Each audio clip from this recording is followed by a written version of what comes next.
Good afternoon, fourth grade online learners. Welcome to Mr. Monzo's class. It is November 9th, 2020, and welcome. We're having a pretty good day today, and we're getting ready for our quiz. This week it's on Friday.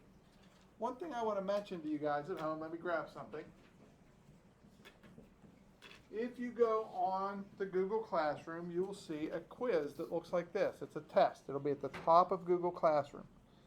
In school, we are going to do a paper copy, and it's the exact same thing that you see at home. This is practice for the PSSAs. This is not graded. It does not go in your fourth 9 weeks or second 9 weeks grade. We're actually going to take this test twice. We're going to take it, we're going to take it 3 times. We're going to take it on paper, then we're going to put our answers in the computer, and we're going to see your scores. And then about 9 weeks from now, we're going to take this test again and see if you remember, see how much you remember. And at no point does it go on your report card. What's that? It does not count. But this is what it does. Sit still, guys. It teaches me, it teaches Mr. DiNapoli, it teaches the people in Pennsylvania how ready you are for the PSSA test in science in fourth grade. Fourth grade, you take a PSSA science test. Not in fifth grade. You take a PSSA science in fourth, then in eighth, then in 11th. And I don't know why. But you always take them in reading and math. You only take them in science in certain years. So, we're getting you ready for it. But I was telling the class before we came online, let me do a time check. Okay, the timer's running. This test is nothing you should be afraid of because first of all, it doesn't count. And second of all, some of it's common sense. For example, you'll probably see a question on there about a bunny rabbit. And it says, what bunny rabbit is going to be best in the snow? What color bunny rabbit?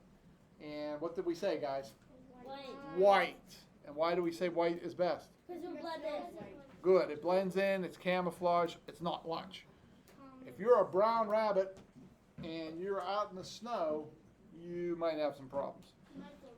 So you don't want to be somebody else's meal that day. So the most successful rabbits on a snowy day of surviving are white rabbits. Now during the summer, a brown rabbit would be a lot better in the woods.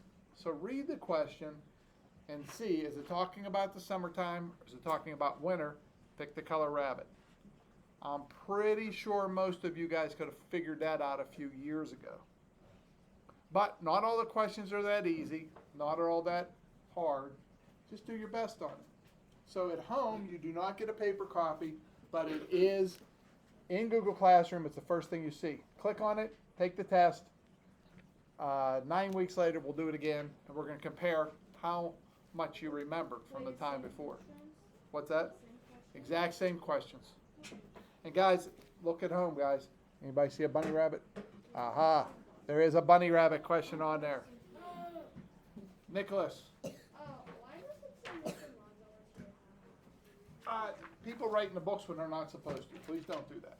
I know you didn't do it. They said county in USA. Yeah, it's Westmoreland. I know. People write in books and they really shouldn't do that. Okay, but that's the test I want you guys to take just for practice. Your regular quiz is on Friday. Let's open up our books today to page C14. We're talking about rapid changes to Earth's surface. Let me read that for you guys. Earth's surface is constantly changing. Some rapid changes are caused by earthquakes, volcanoes, and landslides. Suppose that you are standing in a level field and your friend is standing not far from you. Suddenly, the ground beneath you thrusts upwards. You look down, your friend is now standing below you. Something like this happened in Kobe, Japan in 1995. At the time, a powerful and deadly earthquake struck the area. Now that picture in our book that's of the San Andreas Fault, that is in California. So that's a major fault line that goes through the earth, and that's why they have a lot of earthquakes in California. Yes? I would probably not want to be in that truck like this.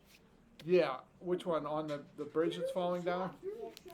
On the next page, there's a picture of a bridge falling down, and I'll read that page to you. An earthquake is a sudden movement of part of the Earth's crust. Earthquakes are commonly caused when sections of the crust come together, move apart, or slide past each other. These movements of the crust usually take place along a fault or a crack in the Earth's crust.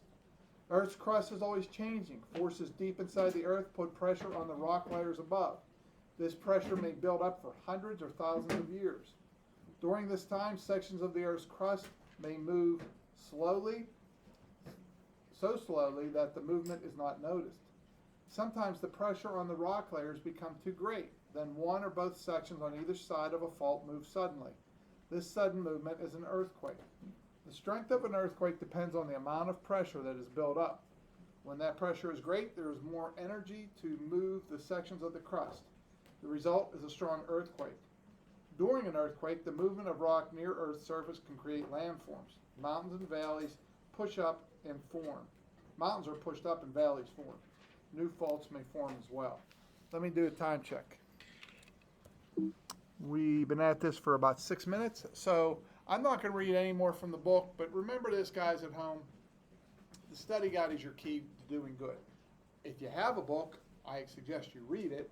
If you don't, read your study guide and read the websites, because I put something on there about earthquakes, mudslides, and volcanoes. So each website has something to do with what we're reading. Do not copy and paste. I've seen a lot of people doing that. I want these summaries in your own words. If you read a website, you should be able to come up with 3 to 5 sentences from, oh, this is what I remember.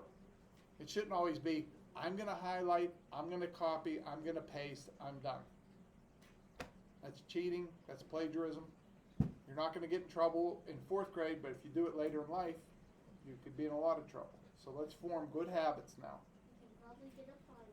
You probably get a fine for it. Okay, so 2 things I want you to do today, guys. Read your book if you have it. If not, go read your study guide. No website summary, but go to this quiz or this test, PSSA practice on Google Classroom, and pick the correct bunny. Also, pick the other correct answers here. Here's another one. Which is a scientific fact? Plants smell bad. Insects have 6 legs. Frogs are the best reptiles. Snakes like to live with humans. I'm pretty sure the kindergartners in Mrs. Voveris' class could get that question right. Wait, what? Do snakes like to live with humans? No.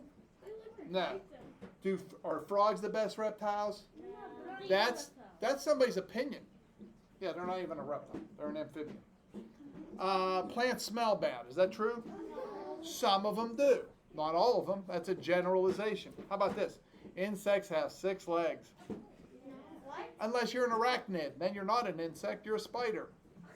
Okay, but insects have 6 legs. Yes. If you've been noticing anything we talk about in science for the last couple of years, you probably know that. Or if you're like Rocco, you have your own collection of insects. Right, Rocco? He's not answering. Put them in your mouth. He goes, yeah, you put them in your mouth. Rocco doesn't do that, but I did teach a boy years ago. Actually, he was in middle school when I taught at Trafford Elementary. His name was Nathan. And Hey, that's me. Yeah, not you. He called himself Groovy Nathan. You're not groovy. Anyway, Nathan, you're cool. Anyway, Nathan collected reptiles, insects, all kind of weird stuff, snakes. He would get this question wrong. He'd be like, yeah, snakes like people. Anyway, he liked to go to reptile shows. Good for Nathan. And he used to bring them down from middle school to the 3rd grade classroom. And one day Nathan walked in and he didn't have anything in his hands. And I don't recommend this at home. I said, Nathan, Groovy Nathan, why are you here? What did you bring us? You have nothing in your hands. No reptile, nothing. He opened his mouth and he pulled out a Madagascar hissing cockroach. And I was like, whoa, shock factor. I said, Nathan, why would you put a Madagascar hissing cockroach in your mouth? He goes, they like dark, damp, moist places. I'm like, your mouth? And he told us all about it, and he was leaving. I said, please don't. He put it in his mouth and he went back to class.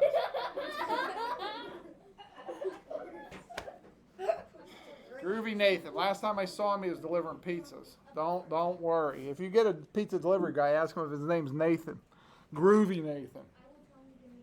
Yeah, this guy, he collected the weirdest things. But he really enjoyed science. He enjoyed things most people don't enjoy about science. He probably is an entomologist. I'm pretty sure that's a person who studies insects. Probably. I don't know where he's at now. Where in the world is Nathan? He's probably delivering a pizza. Anyway, take your science quiz, read your book, and we'll see you tomorrow, fourth grade. Everybody say goodbye.